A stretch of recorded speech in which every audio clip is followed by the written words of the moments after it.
ধুলিয়ানে গিয়ে প্রায় 400 পরিবারের সঙ্গে দেখা করেছেন। 280টি পরিবারকে 1,20,000 টাকার চেক দেওয়া হয়েছে বলেছেন মুখ্যমন্ত্রী মমতা বন্দ্যোপাধ্যায়।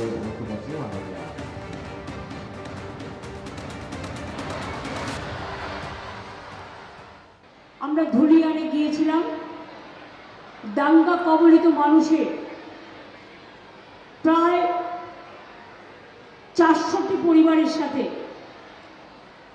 আমরা দেখা করেছি, তাদের অনেকেরই কথা শুনেছি। ইতিমধ্যেই সরকার পরিবারগুলোর হাতে নানা রকম সাহায্য তুলে দিয়েছে, কিন্তু আজকে আমি নিজে আমার উপস্থিতিতে 280টি পরিবারকে 1,20,000 টাকা করে চেক আমরা দিয়ে এলাম। দুজন হিন্দু, একজন মুসলমান মারা গিয়েছিল।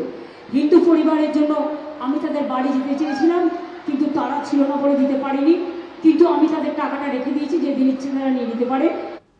এই শহীদ পরিবার, আত্মবলিদানকারী পরিবার, এরা মমতা ব্যানার্জি, তার পুলিশ, তার এডিএম, তার নেতাদের পাঠিয়েছিলেন 10 লাখের চেক দিয়ে। এই মা, এই বোন, এই ভাই, এরা বলেছে মমতার টাকা নেব না, এনআইএ চাই, বিএসএফ এর পার্মানেন্ট ক্যাম্প জাফরাবাদে চাই। 3 বার ফিরিয়েছে। আমি কৃতজ্ঞ। মমতা দিয়েছিল 10 লাখ, আমি এনজিওর মাধ্যমে 10,01,000 টাকার চেক নিয়ে গেছিলাম।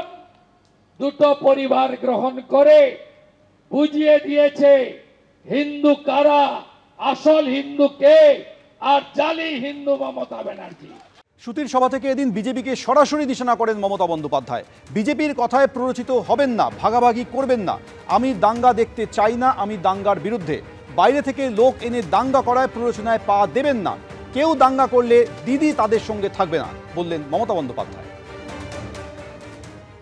আমি আপনাদের বলবো, প্লিজ দয়া করে বিজেপির কথা শুনে বা আর কোন ধর্মীয় সংগঠনে মৌলবাদীদের কথা শুনে কোনো প্ররোচিত হবেন না, কোনো ভাগাভাগি করবেন না, মানুষে মানুষে ভাগ করবেন না।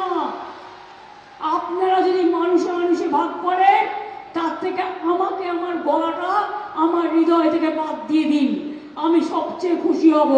আমি আমার চোখের সামনে কোনো দাঙ্গা দেখতে চাই না। আমি দাঙ্গার বিরুদ্ধে। আপনারা যদি কেউ দাঙ্গা করেন, আপনারা মানুষ দাঙ্গা করে না, দাঙ্গাকারীদের বাইরে থেকে পরিকল্পনা করে নিয়ে আসা হয়, আর তখন আপনারা প্ররোচনায় পা দিয়ে দেন কেউ কেউ। প্লিজ দয়া করে দেবেন না। যদি আপনারা আমায় কথা দিতে পারেন কারো কথায় দাঙ্গা করবেন না, তাহলে দিদি আপনাদের সাথে থাকবে। আর যদি দাঙ্গা করেন, সবাই থাকলেও দিদি কিন্তু থাকবে না। এটা আপনাদের কাছে আমি বলে গেলাম। এটা আমার জীবনের স্বপ্ন।